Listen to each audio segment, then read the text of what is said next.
Why does a slim novel like Wuthering Heights move readers worldwide, its power undimmed across centuries?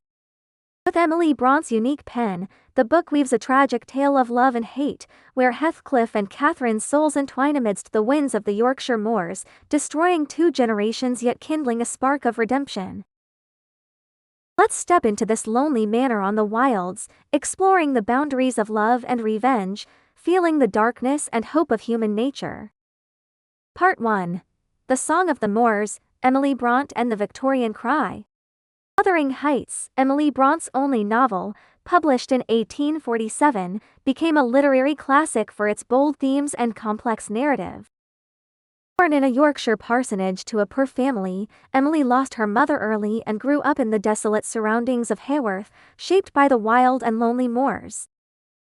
Shy and sensitive, she shunned society but unleashed astonishing imagination in her writing. Using the pseudonym Ellis Bell, she and her sisters Charlotte and Anne published to dodge the Victorian era's prejudice against women writers. Charlotte once wrote in the preface to Jane Eyre, "We veiled our names because this age was harsh on women's creations." This dual oppression of gender and society permeates Wuthering Heights, shaping Catherine's yearning for freedom and Heathcliff's pursuit of dignity. The Victorian era 1837 to 1901, the novel's backdrop, saw wealth surge from the Industrial Revolution but deepened class divides and gender inequality. The Yorkshire moors are more than a setting, they're a symbolic stage. Wild winds mirror raw human passion, while Thrushcross Grange and Wuthering Heights clash as symbols of civilization versus savagery. Emily blends the moors' ruggedness with Victorian repression, crafting a world both real and surreal. The novel notes, "The wind roars outside Wuthering Heights, as if to tear all bonds apart." This fusion of nature and humanity lends the novel its unique Gothic charm. Emily drew inspiration from Yorkshire folklore, like tales of lovers torn apart by class, and her fascination with Byronic romantic heroes. Charlotte recalled in the preface to a later edition that Emily wandered the moors, listening to the wind and birds, weaving these into her work's haunting atmosphere. Critic Somerset Maugham called Wuthering Heights a strange book, brimming with wild passion yet hiding deep compassion in its stark narrative. This paradoxical style elevates the novel beyond its time, a timeless probe into the human abyss. Its narrative structure is ingenious, unfolding through the dual perspectives of Lockwood, an outsider tenant, and Nelly, the old servant, using flashbacks to unravel Heathcliff and Catherine's tragedy. Lockwood, a curious stranger, mirrors the reader, while Nelly, an insider, offers an intimate view. This multi-perspective storytelling builds suspense, letting readers piece together truth from fragmented memories and feel fate's unpredictability. Victorian class attitudes drive the novel's core conflict. Heathcliff, an adopted orphan, is too low-born to fit into Thrushcross Grange's gentry. Catherine's marriage choice reflects women's economic and social pressures. Through these characters, Emily critiques her era's hypocrisy and injustice while showcasing humanity's relentless pursuit of freedom and love. Emily's isolated life in Haworth fueled the novel's emotional depth. With her sisters, she invented the fantasy world of Gondol, childhood games that fed the novel's imaginative elements. Her reclusive nature and love for the wild made the moors a living character in the story. Unlike contemporaries like George Eliot, who explored social constraints in Middlemarch, Emily rejected market-friendly writing for bold, rebellious expression. Victorian women's struggles shine through. Female authors were deemed unorthodox, and Emily's pseudonym was a defiance of this bias. Catherine's inner conflict, craving freedom yet yielding to stability, mirrors the plight of countless Victorian women. Like Mary Shelley's Frankenstein, which probes social exclusion through the monster's loneliness, Emily uses Heathcliff's vengeance to voice the rage of the marginalized. This rebellion against gender and class norms made Wuthering Heights controversial at first but secured its classic status. Part 2. The First Generation, Heathcliff and Catherine's Destructive Love. At the heart of Wuthering Heights lies Heathcliff and Catherine's tragic love, both a romantic ideal and a source of ruin. In the 1770s, old Mr. Earnshaw brings home a nameless orphan from Liverpool, naming him Heathcliff and raising him as his own. Heathcliff and Catherine grow inseparable, forging a soul-deep bond amidst the moor's wild winds. Catherine writes in her diary, "I am Heathcliff, he's my soul, I can't imagine a world without him." Yet class barriers tear them apart when Catherine chooses to marry Edgar Linton of Thrushcross Grange for status and security, betraying both Heathcliff and her own heart. Heathcliff's childhood fuels his vengeful drive. Adopted but abused by Catherine's brother Hindley, his lowly status and humiliation plant seeds of hatred.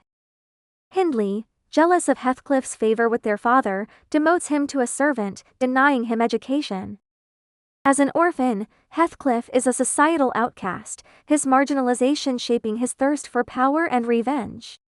When Catherine chooses Edgar, Heathcliff vanishes, returning 3 years later as a wealthy, mysterious figure to wreak vengeance on the Earnshaws and Lintons. Through gambling, he seizes Wuthering Heights from Hindley and manipulates marriages to ruin the Lintons. His revenge is both personal and a rebellion against class oppression. Catherine's choice to marry Edgar is a pivotal turning point. She tells Nelly, "I love Heathcliff, but he can't give me the life of Thrushcross Grange." This reflects Victorian women's reliance on economic security and reveals Catherine's inner conflict. She craves the moor's freedom but bows to societal norms. Her choice isn't mere snobbery but a compromise with reality. She says to Nelly, "If I married Heathcliff, we'd be beggars." This internal split leads to her mental collapse, and she dies at 19, giving birth to young Cathy. Her death shatters Heathcliff and sets the stage for the next generation's tragedy. Edgar Linton, Thrushcross Grange's gentleman, embodies civility and order but lacks the passion to win Catherine's heart fully. His love is tender but weak, unable to grasp her soul's tie to Heathcliff. Critic Wang Onyi noted, "Catherine and Edgar's marriage is society's triumph but humanity's failure." Edgar's defeat stems not just from his character but from the shallow gentility of Victorian culture, ill-equipped to handle raw human passion. Heathcliff's revenge peaks as he manipulates Hindley's alcoholism to seize Wuthering Heights and forces Edgar's sister Isabella into a loveless marriage to erode the Linton fortune. Isabella, enchanted by Heathcliff's wildness, suffers cruelty in their marriage, her flight and early death underscoring his vengeance's brutality. The novel states, Heathcliff's eyes held only hatred, as if his soul had been hollowed out. His revenge, though devastating, leaves him empty after Catherine's death, his pain rooted in the tangle of love and hate. Hindley, Wuthering Heights' heir, should have been its pillar but spirals into ruin through jealousy and drink. His malice sparks Heathcliff's vengeance, which extends to his son Hareton, perpetuating a cycle of hatred. Like Dickens' Richard in Bleak House, Hindley's self-destruction costs him everything. The first generation's tragedy lies in love and hate entwined on the moors, inescapable. Heathcliff's revenge destroys both families but traps him in endless pain. Catherine's diary and Heathcliff's cries are the novel's most stirring moments, reminding us that love can redeem or destroy. Unlike Jane Austen's Pride and Prejudice, which reconciles emotion and reason through marriage, Emily shows emotion and society as irreconcilable. Part 3. The Second Generation, Young Cathy and Hareton's Path to Redemption. If the first generation's tale is a dirge of destruction, the second offers a hymn of redemption. Young Cathy, Catherine and Edgar's daughter and Hareton, Hindley's son, grow under Heathcliff's shadow but break the cycle of hatred. Young Cathy inherits her mother's fire and stubbornness but lacks her self-division. Raised in Thrushcross Grange's comfort, she's forced into a marriage with the frail Linton Heathcliff, Heathcliff's son, as part of his revenge. Hareton, raised by Heathcliff as a coarse laborer, is stripped of his inheritance and dignity. Young Cathy's journey is one of resilience. Despite losing her mother, father, and husband under Heathcliff's control, she clings to kindness and courage. Her compassion for Hareton stems from a belief in human dignity. Nelly recalls, with gentle patience, she kindled a light in Hareton's heart. Teaching Hareton to read, young Cathy restores his pride, reversing Heathcliff's vengeance. Hareton transforms from a rough laborer to a dignified heir, his change sparked by young Cathy's trust. Hareton's fate is moving. As Hindley's son, he should inherit Wuthering Heights but is reduced to ignorance and shame. The novel notes, Hareton's gaze turned from clouded to clear, as if the moor's fog lifted. His growth is both personal redemption and a triumph over the first generation's hatred. Young Cathy and Hareton's union heals the rift between Wuthering Heights and Thrushcross Grange. Linton Heathcliff, and Isabella's sickly son, is a pawn in his father's schemes. His love for young Cathy is genuine but weak, unable to defy his father, and his early death marks the futility of Heathcliff's revenge. Linton's fate contrasts with Hareton's. One sinks in hatred, the other rises through love. The second generation shows hatred can be broken. Young Cathy and Hareton's growth reflects Emily's faith in human resilience. Unlike Dickens' passive Estella in Great Expectations, young Cathy is active and strong, reshaping Wuthering Heights' fate. Compared to Charlotte's Jane Eyre, where Jane fights for independence, Emily's young Cathy embodies forgiveness and reconciliation. This redemptive power comes from love's persistence and letting go of the past. Part 4. Moors and Manors, a symphony of symbols and themes.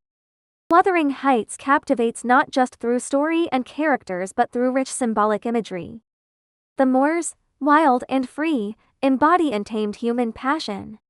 Heathcliff and Catherine running on the moors symbolize their soul-deep bond.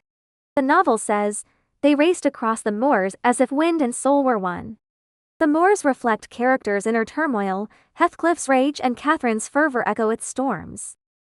Thrushcross Grange and Wuthering Heights stand in opposition. The Grange, neat and elegant, represents civilization and order but carries hypocrisy and repression. Wuthering Heights, rugged and storm-battered, embodies untamed wildness. This contrast mirrors Victorian tensions, industrialization's order versus rural savagery. Like George Eliot's Middlemarch, which critiques social constraints, Emily challenges norms through these symbolic spaces. Revenge and love drive the novel. Heathcliff's vengeance, born of betrayed love, leads to self-destruction. He says before dying, "I can't live without her, yet I can't die." Catherine's "I am Heathcliff" defies Victorian morals, proclaiming a bond beyond the physical. Class and gender fuel the tragedy. Heathcliff's low birth and Catherine's womanhood shape their doom. Like Shelley's Frankenstein, which explores exclusion, Emily uses Heathcliff's revenge to depict oppression's toll. Gothic elements, like Catherine's ghost and Heathcliff's visions, add mystery. Lockwood dreams of Catherine's ghost pleading, "Let me in, I've wandered the moors for 20 years." These supernatural touches suggest love and hate's eternal nature. The moors' winds, manors' shadows, and ghosts' whispers form Wuthering Heights' symphony. Part 5. The Abyss of Humanity and the Light of Redemption. Wuthering Heights is more than a love story, it's a dive into humanity's depths. Cliff's revenge and Catherine's choices reveal our self-destructive urges. Their love transcends the mundane but collapses under societal weight. The novel describes Heathcliff's heart, like the moors, wild yet desolate. This captures his complexity and humanity's paradox, love versus hate, freedom versus constraint. Nellie Dean, a narrator, offers a unique lens as both witness and moral judge. Her accounts, though aiming for objectivity, carry Victorian biases, condemning Heathcliff's vengeance but pitying Catherine's choices. Nellie's role prompts us to ask, can an outsider grasp love's frenzy? Like Thomas Hardy's Tess of the D'Urbervilles, which exposes society's misjudgments, Emily uses Nellie to show humanity's multifaceted nature. Young Cathy and Hareton bring redemption's light to this dark tale. Their love, less wild but enduring, proves humanity's capacity for hope. Unlike Dickens' optimistic Great Expectations, Emily's redemption is hard-won, rising from hatred's ruins. The theme of family curses runs throughout. Heathcliff and Catherine's tragedy seems to doom the next generation, but young Cathy and Hareton break this cycle. Their choices show that fate can be reshaped, making Wuthering Heights a philosophical tale of free will. Unlike Garque Marquez's 100 Years of Solitude, where fate traps the Bunda family, Emily offers escape through reconciliation. Part 6. Modern Lessons, the eternal echoes of love and hate. Wuthering Heights resonates beyond literature, offering lessons for today. Cliff's revenge warns of obsession's cost. In modern life, clinging to unattainable goals, career rivalries, or romantic entanglements breeds pain. His story shows that revenge may satisfy briefly but leaves the heart empty. Young Cathy and Hareton's redemption offers another path: forgiveness and understanding. In today's conflicts, from family feuds to societal divides, their empathy shows a way to heal. For example, workplace disputes often grow from miscommunication, but listening and compassion can rebuild trust. The Moors vs. Thrushcross Grange reflects the balance of freedom and order. Modern society values freedom but needs structure. Startups falter without rules, while rigid corporations lose spark. The novel's imagery suggests freedom and order must intertwine. Psychology today echoes this: balancing liberty and duty fosters inner peace. Supernatural elements, like Catherine's ghost, symbolize love's lasting grip. Modern psychology's unfinished business theory shows unresolved emotions linger, but young Cathy and Hareton's reconciliation urges letting go.